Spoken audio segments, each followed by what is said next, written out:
We just had a new franchise launch, and I haven't been this excited about a franchise in a while. So I like this one because it's a service-based business that is need-based.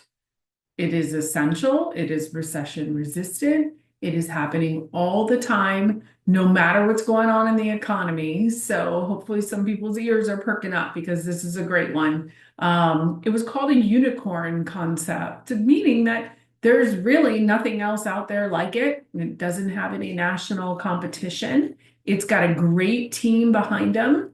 They have really large territories. And what that means is you can build a big business, and that's what they want. They want franchisees that are looking to scale a business, build relationships in the community, build a great team, and really build a very large, scalable business.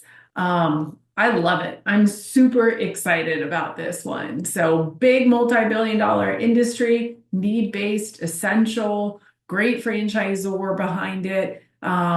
There's not a ton of them sold, but they have a really good amount of franchisees, so there's tons of room. This is going to be a runner. So if that sounds interesting to you, call me, let's chat.